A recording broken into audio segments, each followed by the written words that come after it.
ಎಲ್ಲ ಕಮಿಟಿಯ ಮನೆ ನಮ್ಮ ಇದ್ರಿಗೆ ಯಾಕಂದ್ರೆ ಗಾಡಿ ಹೆಚ್ಚಿಗೆ ಮನೆಗೆ ಏನು ಬರ್ತೈತಿಯ ಏನಾದ್ರು ಕೆಲಸ ಯಾವ್ದಾರ ಹೋಗಕ್ಕಂದ್ರೆ ನನ್ನ ಹೆಸರು ನನ್ನ ನಂಬರ್ ಯಾರು ನಂಬ್ತೀಯ?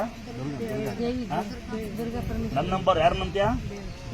ದೇವ್ರು ಯಾರಲ್ಲಿ? ನಾವೆಲ್ಲ ಮನುಷ್ಯ ಕೆಲಸಗಾರಗಳು, ನಾವೆಲ್ಲ ನೀವೆಲ್ಲ ದೊಡ್ಡ ಶ್ರೀಮಂತರು, ನಾವು ತಾಯಿಗೆ ಸೇವಕರು.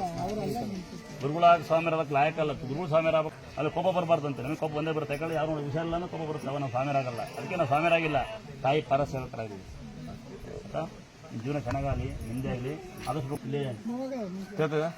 ಆಮೇಲೆ ಕುಡಿಯಮ್ಮ, ಈಗ ಯಾರಿಗೆ ಮಕ್ಕಳು ಬನ್ನಿ ಬನ್ನಿ ಬೊಮ್ಮೇಲೆ ಬಾಮ್ಮ ಅಮ್ಮಳಮ್ಮ ಆಮಣ ತಂಗಿ ಅಂತರ ಹಾಕೊಳ್ಳಿ. ಇನ್ನೊಂದು ದಿವಸ ಹೇಳ್ತೀನಿ, ಮಕ್ಕಳಿದ್ದಾರೆ ಅಂತರ ಹಾಕೊಳ್ಳಿ, ವಾರಕ್ಕೊಮ್ಮೆ ಹಾಲನ್ನು ಮಾಡಿ, ಮೊಸರನ್ನ ಮಾಡಿ, ಊಟ ಮಾಡಿ. ಏನಮ್ಮ ನಿಂದು ಹಾಲು ಹಾಕಿದ್ನಲ್ಲ, ಎರಡು ಮಕ್ಕಳು ಬೇಕಾ? ಬಾ ಬಾ ಮಾಡು. 2 ಕೆಜಿ ಇದೆಯಾನು? ಎಷ್ಟು ಸಿಗೈತಿ? ಬಾಯಿ ಸಕ್ಕರೆ ಹಾಕಿ ಹೋಗ. ತಂಬಾಕು ತಿಂತೀಯಾ? ಇಲ್ಲ ಬೇಡ. ನೋಡಿ ಇನ್ನೊಂದ್ಸಲ ಹೇಳ್ತೀನಿ, ಮೈಗೆ ಅಂತರ ಹಾಕೊಳ್ಳಿ.